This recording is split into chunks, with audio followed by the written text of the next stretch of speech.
What did you just say, Julian?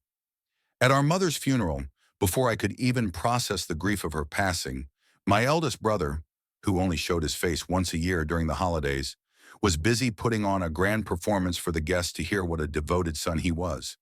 But the moment the room grew quiet, he turned to me and shouted about the inheritance mother left behind. "What exactly do you think you did to deserve a single cent?" he yelled. In that instant, a wave of sorrow and white-hot rage surged through me. What choice will Emily make in this moment? Welcome to our channel.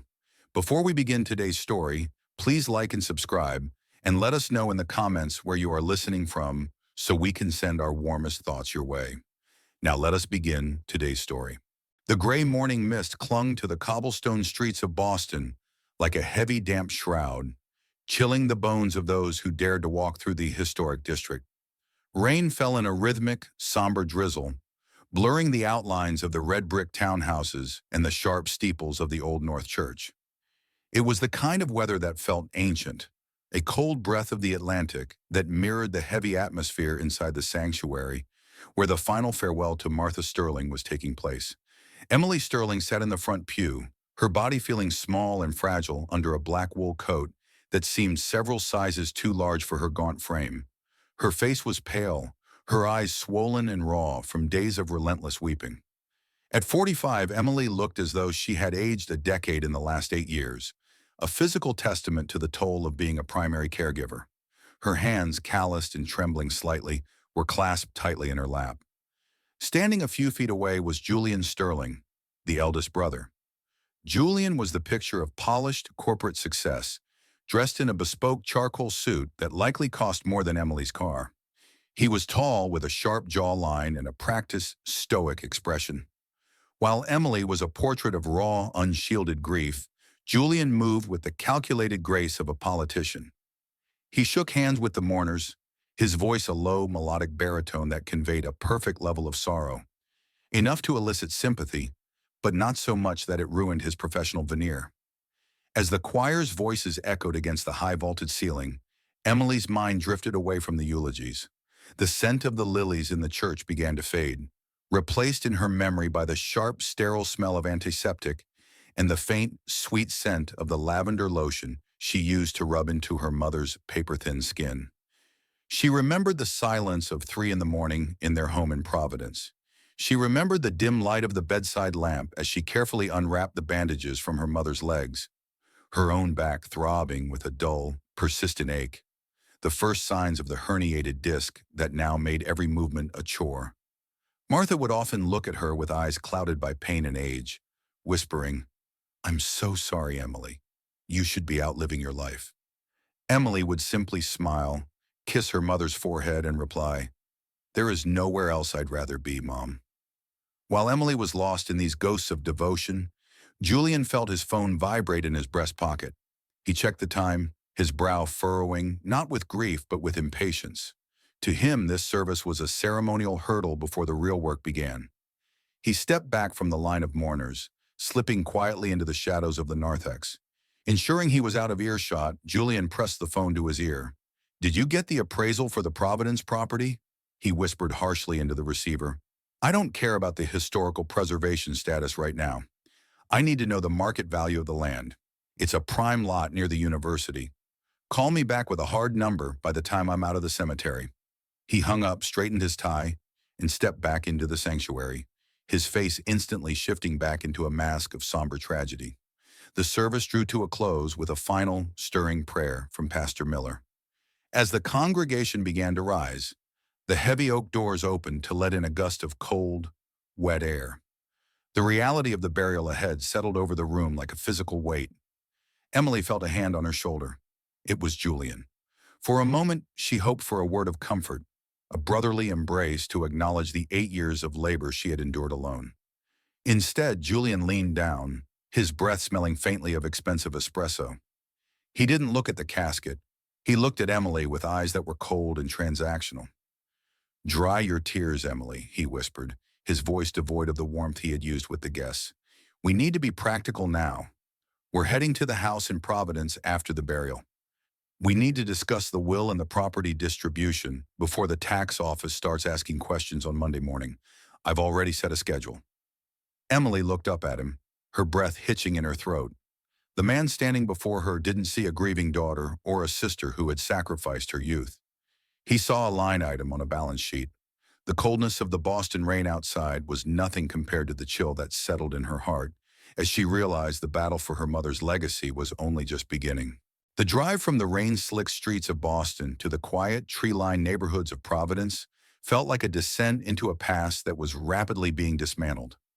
Emily sat in the passenger seat of Julian's pristine black SUV, the silence inside the vehicle heavy and suffocating. Outside, the windshield wipers swiped rhythmically, clearing the mist only to reveal the familiar sights of the city where she had spent nearly a decade in a self-imposed exile of devotion. When they pulled into the gravel driveway of the family home, a weathered two-story colonial wrapped in a deep porch, Emily felt a fresh wave of grief. The house looked tired. Without Martha's constant presence, the structure seemed to have lost its spine. Emily's eyes immediately drifted to the garden beds flanking the porch. Martha's prize-winning tea roses, once vibrant bursts of crimson and gold, were bowing their heads. The petals were brown and curled at the edges, thirsty and neglected during the frantic final weeks of hospital vigils. To Emily, those dying flowers felt like a mirror to her own soul, withered, exhausted, and forgotten in the shadows of more aggressive things. Waiting on the porch was Mark Sterling, the middle brother. Unlike Julian's sharp, corporate edge, Mark carried the weary, disheveled look of a man constantly fighting a losing battle. He was shorter than Julian, with a soft midsection and a face that seemed perpetually flushed from stress. He owned a mid-sized Italian bistro in downtown Providence that had been struggling since the pandemic. He stood there in a rumpled suit, clutching a leather briefcase as if it were a life preserver. "About time," Mark muttered as they climbed the stairs. He didn't offer Emily a hug. He barely met her eyes. "Julian, the accountant called twice on the way over. We need to move fast on this." The trio entered the dining room, a space usually filled with the scent of Martha's pot roast and the sound of laughter. Now it felt like a cold boardroom. Julian didn't even take off his coat before clearing the mahogany table of its lace runner to make room for a mountain of manila folders and spreadsheets. "Sit down, Emily," Julian commanded, his voice echoing the technique of causing strong emotions through shock. He wasn't wasting time on pleasantries. Also present was Mr. Henderson, the family's longtime estate lawyer, a man who looked like he was carved out of old parchment. He was thin, wore thick spectacles, and seemed deeply uncomfortable with the predatory energy radiating from the two brothers. He sat at the head of the table, his gnarled hands hovering over a stack of legal documents. Mark opened his briefcase and pulled out a series of P&L statements for his restaurant. "Look, I'm going to be blunt," Mark said, his voice rising with a desperate edge. "The bistro is hemorrhaging cash. I've got creditors breathing down my neck, and the lease is up for renewal. I can't wait 6 months for probate. I need my share of the liquid assets and the commercial property sale proceeds now." Julian nodded, his expression unreadable. Mark is right, and the IRS isn't known for its patience regarding estate taxes. If we don't settle the distribution and file the preliminary paperwork by Monday, the penalties will start eating into the principal. It's a miracle-wash, faith-based hook to suggest we can just let this sit, he added with a cynical twist on the idea of faith. Emily looked at the documents being shoved toward her. They were filled with jargon, capital gains, stepped-up basis, liquidity discounts. It was a labyrinth designed to confuse her. She looked away, her gaze landing on the small wooden step stool in the corner of the kitchen, the one she had bought so her mother could still reach the spice cabinet even when her knees began to fail. "I haven't even had a chance to wash the funeral clothes," Emily whispered, her voice trembling. "Mom was buried 4 hours ago. Can't we just sit for a moment? Talk about her?" "We are talking about her," Julian snapped. "We are talking about the legacy she spent 40 years building. Do you want to see it dissolved by the state because you're being sentimental?" Julian pulled a specific document from the pile, a map of their mother's holdings. He tapped a red circle around a large 5-story commercial building in the heart of the Providence Financial District. "This is the crown jewel," he said. "Current market valuation is approximately $5 million. It's a prime transformation hook for anyone looking to redevelop the area." Mark leaned in, his eyes darting between the map and Julian. And the house? Julian turned his gaze toward Emily. This was the moment he had been preparing for since he made that phone call in the church hallway. Emily, we've given this a lot of thought. You've lived here for 8 years. You know every creak in these floorboards. It wouldn't be right to uproot you. For a split second, Emily felt a flicker of hope, an unlikely hero hook in the form of a brotherly gesture. Perhaps they did care. So, Julian continued, his voice dropping into a tone of fake magnanimity, here is the proposal. You keep this house. It's a beautiful colonial, worth about $200,000 in its current condition. It's your sanctuary, your silent voice hook. Emily frowned. And the rest? The commercial building? The investment accounts? Julian's face hardened. Mark and I will take the commercial building. We'll split the equity and use the investment accounts to cover the immediate tax burdens and Mark's business debts. It's a matter of justice and redemption. Wait, Emily said, her heart starting to race. That's not an even split. That's $5 million for the two of you and a $200,000 house for me? How is that fair? Mark scoffed, wiping sweat from his forehead. Fair? Emily, you've lived here rent-free for nearly a decade. You haven't had a mortgage. You haven't had to pay for groceries or utilities. Mom covered all of that. If you believe God still performs miracles, you'll realize how much you've already benefited. I was her caregiver, Emily cried, her voice cracking. I gave up my career. I haven't had a vacation in years. I did the work of 3 nurses, 24 hours a day. Julian leaned forward, his eyes like flint. And we appreciate that, Emily. We really do.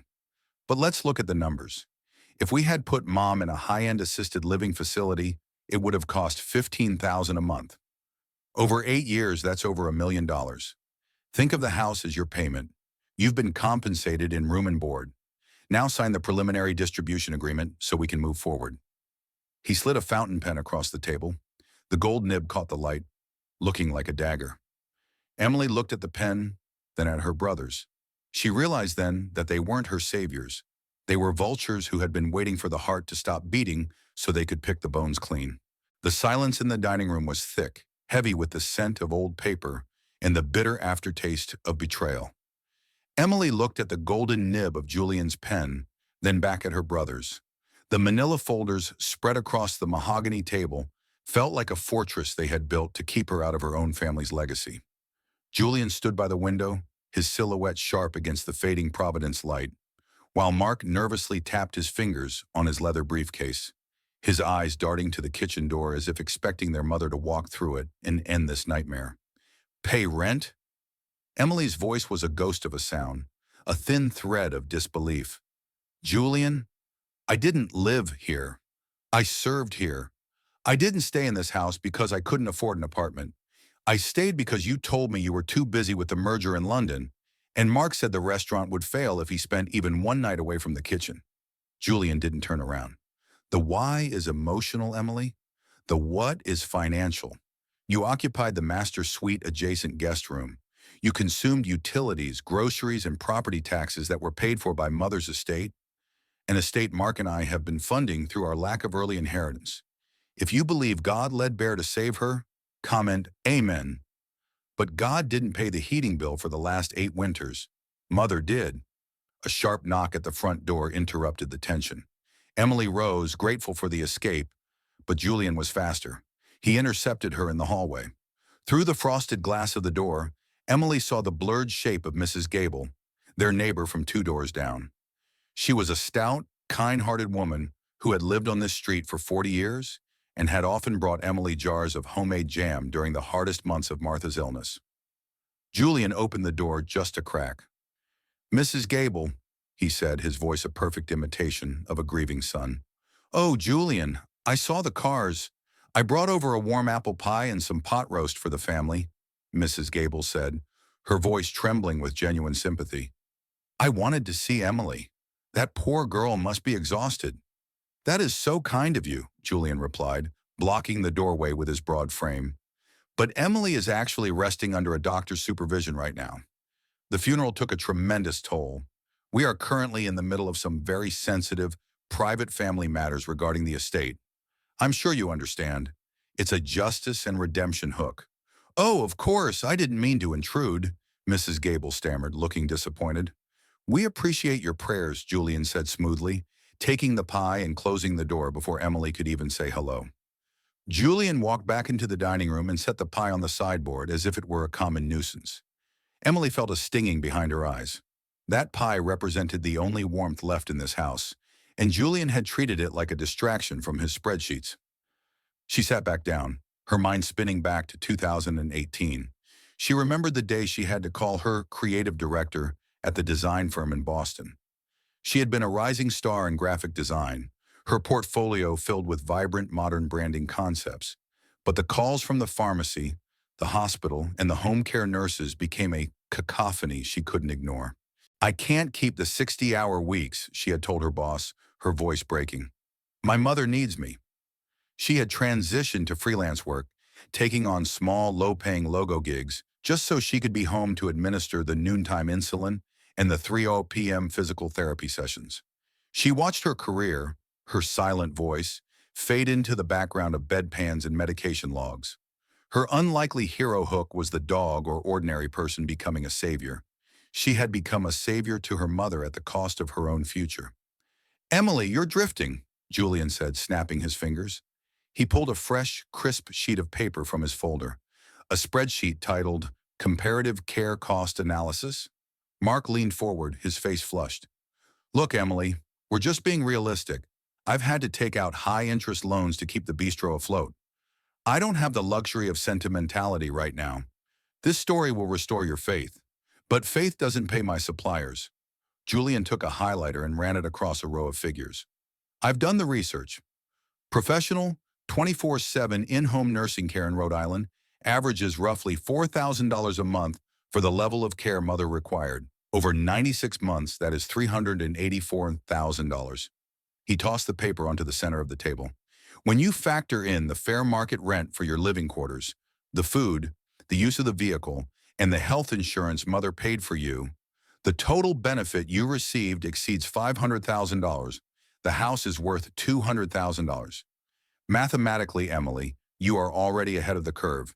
If you want to see the wicked punished and the good rewarded, you should realize you've already been rewarded. Emily stared at the numbers. They were black ink on white paper, cold and devoid of the sweat, the tears, and the blood she had spilled in this house. She thought of the nights she had slept on the floor next to her mother's bed because Martha was afraid of the dark. She thought of the time she had to physically lift her mother into the bathtub, feeling the sharp, white-hot pop in her lower back that had never quite healed. You're charging me? Emily whispered. You're charging me for the privilege of watching our mother die while you were in first class to London? Julian's face didn't move. He looked at her as if she were a difficult client refusing to accept a fair contract. I am quantifying the exchange, Emily. We all made sacrifices. Mark and I sacrificed our time with Mother. You sacrificed your career, but you were compensated with a roof over your head. It's a transformation hook. From pain to happiness, we all want to move on. He leaned over the table, his eyes locking onto hers.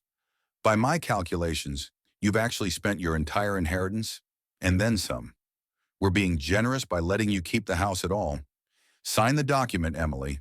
Don't make this a miracle and faith-based hook where we have to involve the courts. It'll be cleaner for everyone. Emily looked at the paper. It was a calculus of cold blood. It was the moment she realized that in her brother's eyes she wasn't a sister. She was a debt that had finally come due.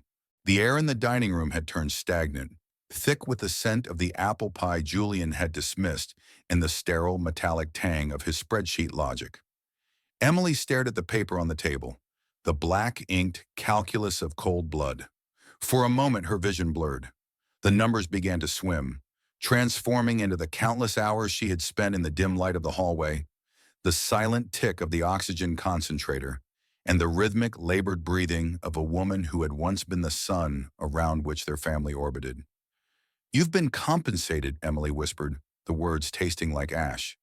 She looked at Julian, who stood by the window with his arms crossed, his bespoke suit a barrier against any trace of humanity.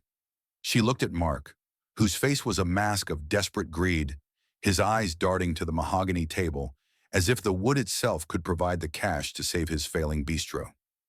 The transformation hook, the journey from pain to happiness, felt like a cruel joke. There was no happiness here, only a miraculous change from a family into a group of strangers fighting over the spoils of a life. Suddenly, Emily stood up.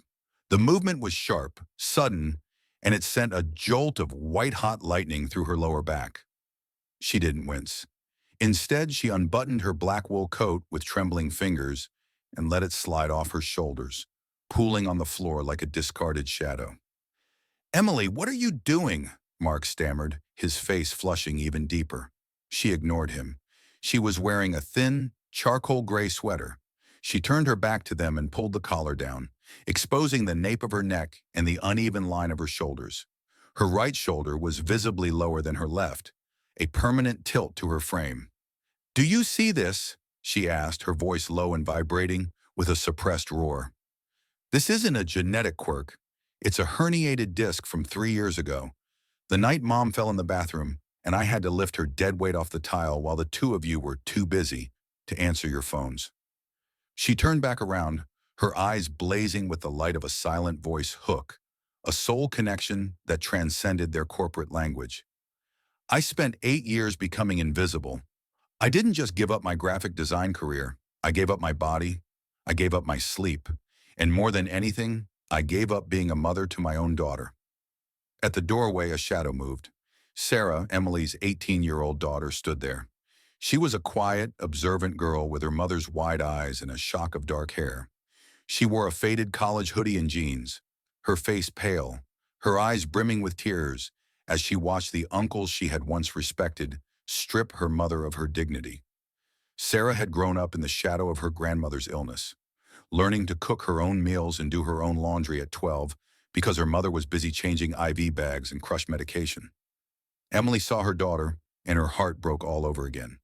"Sarah had to raise herself," Emily said, gesturing toward the girl. "When she made the dean's list, I was in the ER with Mom. When she had her first heartbreak, I was in the pharmacy line at midnight. I wasn't just living rent-free. I was drowning, and the only person who tried to pull me up was a child who shouldn't have had to." Julian didn't move. He looked at Sarah with a brief flicker of annoyance before returning his gaze to the spreadsheet. "Sentimentality doesn't change the bottom line, Emily. We all have family pressures." "Justice and redemption!" Emily cried, her voice finally breaking into a scream that echoed through the quiet house. "You want to satisfy your desire for a payout? Fine. But don't you dare call this fair. Don't you dare tell me I was paid in room and board." Emily leaned over the table, her hands flat on the polished wood, her face inches from Julian's. "Have you ever smelled the rot of a soiled diaper at 4 a.m.? Her voice was a jagged blade.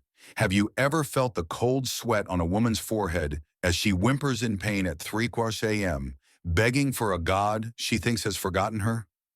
Mark flinched, pulling back his chair. Julian remained stoic, though a muscle in his jaw twitched. "I sat by that bed for 3,000 nights, Emily continued, her tears finally falling, hot and fast. "I watched her hands, those beautiful hands that used to bake bread, turn into claws of bone and skin. And in her final hour, when the world was slipping away, she reached out. She squeezed my hand so hard I thought she'd break my fingers. Her mouth moved. She was trying to tell me something." Emily's voice dropped to a whisper. She didn't mumble about the commercial building. She didn't whisper about the tax basis. She was trying to say thank you. She was trying to say she loved me. She straightened up, her tilted shoulders a testament to her unlikely heroism. "You are trying to put a price tag on that love. You are trying to turn 8 years of my life into a bill for groceries and heat. You think you can silence the truth with your folders and your high-interest loans. But Sarah is standing right there. She saw it all. She knows what a savior looks like, and it isn't a man in a bespoke suit." Sarah walked into the room then, her hand trembling as she reached for her mother's. She didn't say a word to her uncles. She just looked at them with a cold, piercing clarity that made Mark look away in shame. "If you believe God led us through this," Emily said, her voice regaining its strength, "then you know that he still performs miracles. And the biggest miracle is that I haven't walked out of this house and left you to your greed." She grabbed the spreadsheet Julian had so carefully prepared and crumpled it into a ball, tossing it onto the pie Mrs. Gable had brought. "Get out," Emily said, her voice flat and final. "We are done for tonight. I won't sign a single thing until I can breathe again, without smelling your betrayal." Julian picked up his briefcase, his face a mask of iron once more. "We'll be back on Monday, Emily. The tax office won't wait for your emotions to settle. This is a transformation journey we all have to finish." As the front door clicked shut behind them, the house fell into a silence deeper than any Emily had ever known. She collapsed into a chair, her hands still gripped by Sarah's. The invisible daughter was no longer invisible, but the cost of being seen had left her more broken than ever. The heavy silence that followed Julian and Mark's departure was not a peaceful one. It was a silence charged with the electricity of a storm that had only just begun. Emily sat at the dining table, her hands still trembling as she stared at the crumpled spreadsheet resting atop the cold apple pie. Beside her, Sarah remained a silent anchor, her youthful face etched with a maturity forced upon her by the evening's cruelty. The colonial house in Providence, usually a place of soft memories and the ticking of the grandfather clock, felt like a theater of war where the lines of battle were drawn in ink and blood. An hour had passed when a soft, hesitant tapping came at the back kitchen door. Emily stiffened, her first instinct being that Julian had returned to press his advantage. But the rhythm was different, tentative and apologetic. Emily rose, her back protesting with a sharp twinge, and walked toward the kitchen. Standing on the porch, partially obscured by the shadows of the overgrown honeysuckle, was Clara Sterling. Clara was Mark's wife, a woman who had always seemed like a quiet ghost at family gatherings. She was soft-spoken, with kind eyes that often looked tired, and she possessed a gentle grace that felt increasingly out of place in the Sterling family tree. Tonight she wore a simple beige trench coat, her hair slightly damp from the lingering mist. "Emily," Clara whispered, her voice barely audible over the crickets. "May I come in? Please. I waited until I saw their cars leave the neighborhood." Emily stepped aside, surprised. "Clara, what are you doing here? I thought you were heading back to the bistro with Mark." Clara entered the kitchen, looking around the room as if she were seeing it for the first time. She sat down at the small breakfast nook where Emily and Martha used to share tea. "Mark thinks I went home to rest, but I couldn't. Not after what I saw tonight. My husband, he's desperate, Emily. The bistro is his dream, but it's turned him into someone I barely recognize. The way they treated you, it was shameful." Emily leaned against the counter, her exhaustion beginning to weigh her down. "He's my brother, Clara. Julian, too. I knew they were ambitious, but I didn't think they were capable of calculating the price of a diaper change." Clara reached out and took Emily's hand. Her touch was warm and steady. "I have to tell you something. Something about your mother. In those last few months, when you were at the pharmacy or the hospital, Martha and I would talk. Sometimes she just wanted someone to listen to the things she couldn't say to you because she didn't want to break your heart even more." Emily's breath caught. "What did she say?" "She was a transformation hook for me," Clara said, her eyes glistening. "She showed me that healing comes from truth. She used to sit by that large bay window in the parlor for hours. She'd look out toward the northeast, toward Boston, and she would just sigh. It was a sound that broke my heart every time. Every time Julian or Mark called to say they were too busy for a visit, she'd stare at that horizon. She told me once, 'Clara, my sons are building empires of glass, but they've forgotten the ground they stand on. They think I'm too old to see the vultures circling, but I know my boys.'" This was the silent voice hook, a soul connection that transcended language. Emily could see the scene perfectly. Her mother, frail but sharp, watching the world through the glass, realizing that the love she had poured into her sons was being returned in excuses. "She knew this day would come," Clara continued, her voice growing firm. "She knew Julian's greed and Mark's desperation would collide. She told me that she had spent her life trying to satisfy the desire to see the wicked punished and the good rewarded. She didn't want you to be the victim of their ambition." Clara reached into the deep pocket of her trench coat and pulled out a thick, cream-colored envelope. It was sealed with wax, a relic of a more formal time. "A few weeks before she became bedridden for the last time, she called me over. She made me promise, swear on my faith in God, that I wouldn't say a word until the moment was right. She said, Clara, wait until they show their true faces. Wait until they try to strip Emily of her worth. Only then, give her this. Emily stared at the envelope. It felt heavy, as if it contained the weight of all the secrets Martha had kept to protect her youngest daughter. With shaking fingers, Emily broke the seal. Inside was a single silver key, old, ornate, and etched with a series of numbers, along with a short, handwritten note on Martha's personal stationery. To my Emily, the note read in Martha's elegant, albeit shaky script. I know you are tired. I know you think I didn't see the sacrifices you made, but I saw every tear. I felt every touch. I knew Julian and Mark would try to turn my departure into a business transaction. They see buildings. I see my daughter. This key belongs to a private safe at the bank on Westminster Street. It is the justice and redemption you deserve. Use it when you are ready to stop being invisible. Clara watched Emily, her expression one of immense relief. She said this was her call to faith hook. She wanted you to know that she was still performing miracles from beyond. She knew that only when their greed was at its peak would you have the strength to fight back. A safe? Emily whispered, clutching the silver key to her chest. She never mentioned a safe. Not once. She couldn't, Clara said, standing up. She knew Julian would find a way to take it if he knew.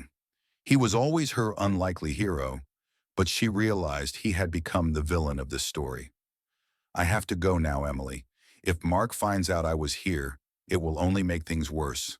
But please, go to that bank. Don't let them take what she intended for you. As Clara walked toward the back door, she paused and looked back. She loved you more than her own life, Emily. She knew you were the only one who truly understood her silent voice. That key isn't just about money. It's about the truth. The door clicked shut, leaving Emily alone in the kitchen with the silver key. The transformation hook was beginning to take hold, a miraculous change from pain to a spark of happiness and hope. For the first time in 8 years, Emily didn't feel like the victim of her brother's calculations. She felt like a daughter who had been given a sword.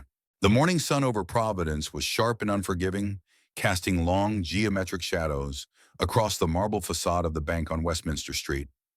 Emily stood before the towering bronze doors, her fingers tracing the jagged ridges of the silver key Clara had given her. Beside her stood Clara, looking nervous but resolute, her eyes scanning the street as if Julian's black SUV might appear at any moment to thwart their mission. "Are you ready?" Clara whispered, her breath hitching in the cold morning air. Emily nodded, though her heart was drumming a frantic rhythm against her ribs. "I've spent 8 years waiting for Mom to wake up, to speak, to tell me what to do. I never realized she had already spoken. I just didn't have the key." They entered the bank, a cathedral of commerce with high vaulted ceilings and the muffled clatter of keyboards. They were greeted by Mr. Sterling Vane, no relation, a senior vault manager who looked as though he had been curated from a museum of New England aristocracy. He was a man of silver hair and pinstriped elegance, possessing a quiet dignity that commanded immediate respect. "Miss Sterling," he said, bowing his head slightly as he inspected the silver key and Emily's identification. "Your mother was a very far-sighted woman. She established this private box nearly 3 years ago, shortly after her first stroke. She was quite insistent that only you, or Clara, under specific circumstances, ever gain access." He led them down a spiraling staircase into the bowels of the building, where the air grew cool and silent. The vault door was a masterpiece of stainless steel and clockwork precision. Mr. Sterling Vane turned his key, Emily turned hers, and the heavy door swung open with a hiss of pressurized air. Inside the small private viewing room, Emily was handed a long metal box. Her hands trembled as she lifted the lid. Clara stood back, giving Emily the space she needed to breathe. At the very top of the box sat a leather-bound journal, its cover worn smooth by the touch of her mother's hands. Emily opened it, and the scent of Martha, dried lavender and old paper, surged forth. It wasn't just a diary. It was a meticulous ledger of a mother's secret observations. Emily's eyes blurred as she read the entries. Martha had recorded everything. October 2022, Julian called today. He asked for $150,000 for a bridge loan for his new venture in London. I gave it to him, knowing I will never see it again. He didn't ask how my breathing was.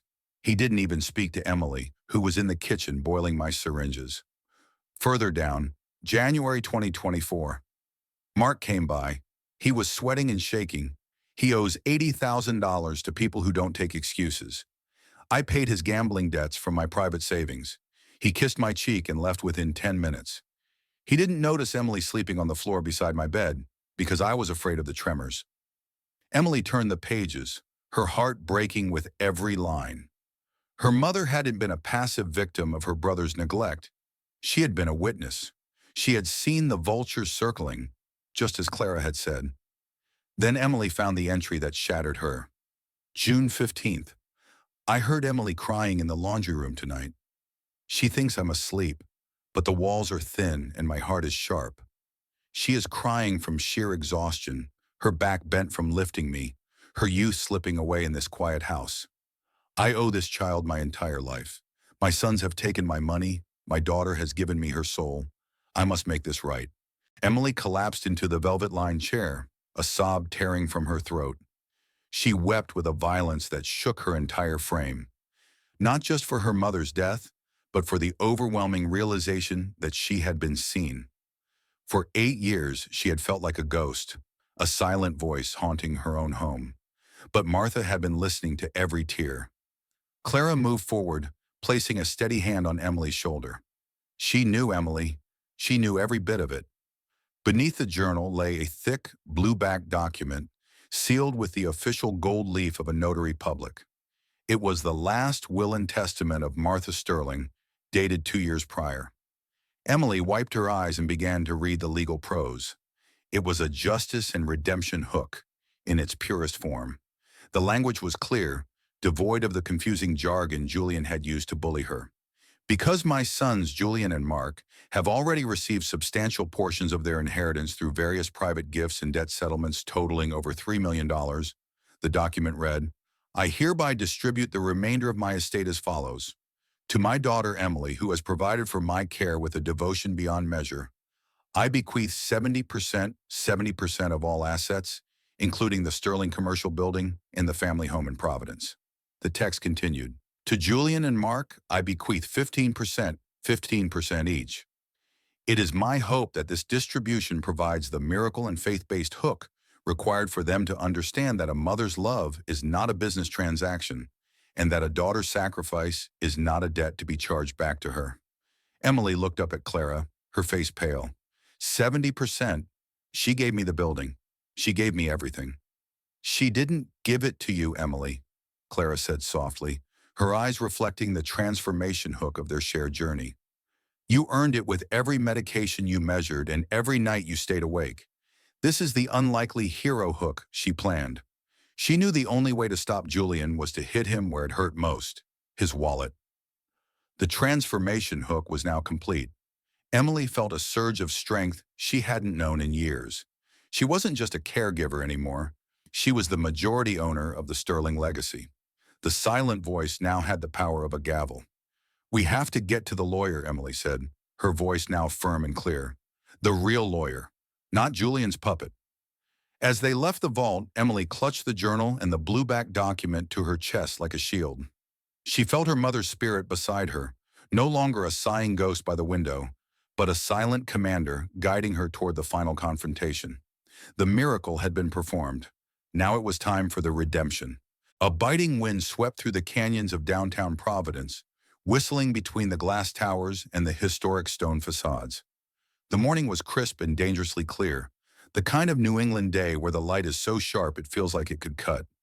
Inside the executive suite of Pendergast and Associates, the atmosphere was even colder. The office was a temple of old-money aesthetics. Dark mahogany paneling, leather-bound books that smelled of centuries of litigation, and a view of the icy river that seemed to mock the warmth of the sun. Julian sat at the head of a long conference table, his charcoal suit immaculate, his expression one of bored superiority. Beside him sat Mark, who was nervously twisting his wedding ring, his face pale and slick with sweat. Across from them was Arthur Pendergast, a man who looked like he had been born in a tuxedo. He was in his late 70s, with eyebrows like snowdrifts and a voice that sounded like gravel being crushed by silk. He was the quintessential fixer for the Sterling brothers, a man whose specialty was making inconvenient family members disappear into the fine print. "We have the buyers for the commercial building on the line, Julian," Pendergast said, tapping a gold-plated fountain pen. "They've agreed to the $5 million valuation. We just need the final signatures on the sales agreement and the preliminary probate waiver from Emily. Once that's done, the liquidation can proceed." Julian checked his watch. "She's late, but then Emily was never one for punctuality when reality was on the line. She's probably still weeping over a wilted rose bush." The heavy oak doors opened, and the silent voice that had been suppressed for 8 years finally entered the room. Emily walked in, but she was not the gaunt, broken figure they had seen at the dinner table. She wore a tailored navy suit, her hair pulled back into a tight, professional bun. Her posture was straight, defying the pain in her back. Behind her followed Sarah, her eyes bright with a new kind of pride, and Clara, who walked with a quiet defiance that made Mark gasp. But it was the fourth person who made Pendergast stop tapping his pen. Eleanor Vance stepped into the room with the grace of sculpted ice. She was a woman in her 60s, known as one of the most formidable probate attorneys in the Northeast. She carried a slim leather briefcase and an aura of absolute authority. "Julian, Mark," Emily said, her voice steady and resonant. She didn't wait for an invitation to sit. She took the chair opposite Julian, Sarah, and Clara, flanking her like guards. Eleanor Vance sat at her side, unfolding a single sheet of paper. "What is this, Emily?" Julian asked, his lip curling. "You brought a lawyer to a family meeting? I thought we discussed the calculus of the situation. Don't tell me you're trying to invoke a miracle and faith-based hook now." "We're not here for a discussion, Julian," Eleanor Vance said, her voice cutting through the air like a blade. "We're here to present the truth. My client has no intention of signing your waivers. In fact, we are here to challenge every action you've taken since Martha Sterling's passing." Julian laughed, a dry, hollow sound. "On what grounds? Emily was a caregiver. She's been compensated. Pendergast has the records." Emily reached into her bag and pulled out the leather-bound journal they had found in the vault. She placed it on the mahogany table with a heavy thud. Beside it, she laid the blue-backed, notarized will. "This is the record, Julian," Emily said. "In Mom's own hand. She saw every cent you took, every loan you never repaid, every time you left her alone while I was in the trenches. If you believe God still performs miracles, this story will restore your faith in justice." Julian's face went white as he saw the blue backing of the notarized document. Pendergast reached for it, his snowdrift eyebrows knitting together as he scanned the 70-15-15 distribution. This can't be valid," Mark stammered, his voice cracking. "Mom wasn't in her right mind. She was sick. Emily must have coerced her. Transformation comes through truth," Eleanor Vance said calmly. She reached into her briefcase and pulled out a small tablet. "Martha Sterling was a far-sighted woman. She knew you would claim incapacity. That's why, exactly 1 year ago, she asked me to visit her.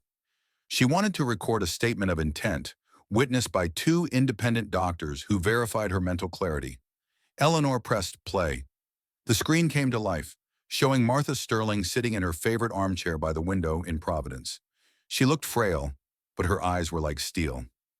"My name is Martha Sterling," the voice crackled through the tablet speakers, filled with a poetic, mythological quality. "I am making this recording to ensure my daughter Emily is never silenced again. For 8 years, she has been my hands, my feet, and my heart. My sons, Julian and Mark, have already taken their share of this family's lifeblood. They see my estate as a carcass to be picked clean, but I am the one who built this, and I am the one who decides who deserves the keys to the kingdom." Martha leaned forward in the video, her gaze seemingly boring through the screen at Julian. "Emily is my savior. She is the unlikely hero of this story. Julian, Mark, you have been paid in full. To my Emily, I give the rest. This is my justice." The video ended, leaving a deafening silence in the room. Mark buried his face in his hands. Julian, however, lunged forward, his face contorted with rage. "This is a setup. I'll tie this up in court for a decade. You think you can take my share? I'm the eldest. I am the one who kept this family's name in the papers. Eleanor Vance leaned forward, her eyes narrowing. Julian, I would be very careful about your next words. This journal isn't just a record of your greed, it's a record of your liabilities. Specifically, the $1 million investment you took from your mother's private account 4 years ago to cover the shortfall in your London merger. Julian froze. We have the bank transfers, Eleanor continued, her voice dropping to a dangerous whisper. It was never a loan, Julian. It was a transfer of funds based on a forged power of attorney. Martha didn't realize the extent of the forgery until she found the documents months later. She chose not to report it then because she was a mother. But she recorded the evidence here. She tapped the journal. If you contest this will, we will not only win the probate battle, but we will hand this ledger and the forensic evidence of that forgery to the district attorney. We will move to recover that $1 million plus interest. It's not just civil, Julian. It's criminal. It is the ultimate justice and redemption hook. Julian looked at Pendergast. The old lawyer looked away, slowly closing his gold fountain pen. The calculus had changed. The corporate giant was suddenly a small man standing in the ruins of his own making. Mark, Julian whispered, his voice trembling. Do something. But Mark was looking at Clara. She shook her head slowly, her eyes filled with a sad kind of pity. It's over, Mark. Mom knew. She knew all along. Emily stood up, looking at her brothers not with hatred, but with a profound, weary clarity. If you believe God led me to save her, Julian, then you know he also led me to this room. You can sign the acknowledgement of the 70-15-15 split now, and we can go our separate NHA. Or you can fight, and I will ensure that the wicked are punished. Sarah stepped forward and placed a hand on the table. Comment amen if you think she's right, she whispered, a small, defiant smile on her lips. Julian sank into his chair, the weight of the $1 million ghost finally crushing him. For the first time in his life, the man who spoke in empires had nothing left to say. The transformation was complete. The invisible daughter was now the master of the sterling name. The winter chill that had gripped Providence for weeks finally began to soften, giving way to the hesitant, golden warmth of an early New England spring. The air, once sharp enough to cut, now carried the faint, earthy scent of thawing soil and the distant salt of the Narragansett Bay. In the backyard of the Sterling family home, the skeletal remains of the garden were beginning to stir with the miracle and faith-based hook of new life. Emily stood on the back porch, watching the morning light spill across the fields. For the first time in 8 years, her breathing was deep and rhythmic, no longer hitched with the chronic anxiety of a caregiver awaiting the next crisis. The transformation hook was visible in her very stance. Though her shoulders still bore the slight tilt of her injuries, the tension that had once corded her neck had vanished. A car pulled into the gravel driveway, not the aggressive black SUV of her eldest brother, but a modest, slightly battered sedan. Mark stepped out. He looked different than he had at the law office. The frantic, sweaty desperation had been replaced by a quiet, somber humility. He walked toward the porch slowly, his hands buried deep in his pockets. Emily, he said, stopping at the base of the stairs. He didn't look up immediately. I brought some things, some files from the bistro. I'm closing it down, Emily, selling the equipment to pay off the remaining creditors. Emily walked down the steps to meet him. You're giving up the restaurant, Mark? It wasn't a dream anymore, Mark whispered, finally meeting her eyes. His gaze was raw with a justice and redemption hook of his own. It was a cage. I was so afraid of failing that I became a monster to the only person who was actually holding this family together. I sat in the dark last night, thinking about that spreadsheet Julian made. I realized I was nodding along to a lie because it was easier than facing my own debts. I'm so sorry, Emily. I don't expect you to forgive me, but I wanted you to know that I accept Mom's will. Every bit of it. I'm going to start over. Maybe just as a line cook somewhere quiet, somewhere I can just cook again. Emily felt a tear prick her eye, an emotion-based hook caused by the unexpected sincerity in his voice. She reached out and placed a hand on his arm. It takes a lot of strength to admit you lost your way, Mark. Mom always said you were the one with the biggest heart, even if you let the world bruise it too easily. They stood in silence for a moment, a silent voice hook of reconciliation passing between them. The unlikely hero in this moment was the man who had the courage to lose everything to find his soul. Julian, however, was a different story. He had signed the papers at Pendergast's office without uttering a single word. He had left Rhode Island that same evening, retreating to the glass and steel of his life in Boston. He hadn't called. He hadn't apologized. He had simply vanished into the shame of his forged empires. Emily knew that for Julian, the wicked being punished was simply the reality of being ignored by the history he had tried so hard to control. A few weeks later, Emily sat in the sun-drenched waiting room of the Neuroscience Institute of New England. She was there to see Dr. Eris Thorne, a world-renowned spinal surgeon who specialized in complex disc herniations. Dr. Thorne was a man of immense calm, with silver-rimmed glasses and a way of speaking that made the most terrifying procedures sound like a transformation journey toward healing.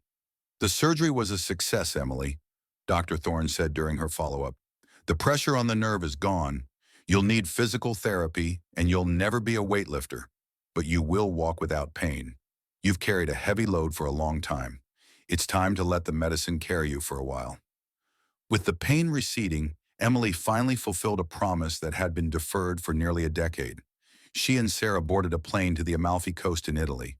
It was the healing journey she had whispered about to Sarah when her daughter was just a child. They spent 14 days lost in the blue of the Mediterranean and the scent of lemon groves. They laughed until they cried, and they talked about things other than illness and lawyers. Sarah, no longer the invisible granddaughter, bloomed in the Italian sun, her laughter a silent voice hook that finally found its strength. When they returned to Providence, Emily turned her attention to the house. She hired a team to restore the wood, but she did the garden herself. She planted hundreds of transformation roses, hybrids that changed color as they bloomed. She turned the overgrown yard into a vibrant sanctuary of color and scent.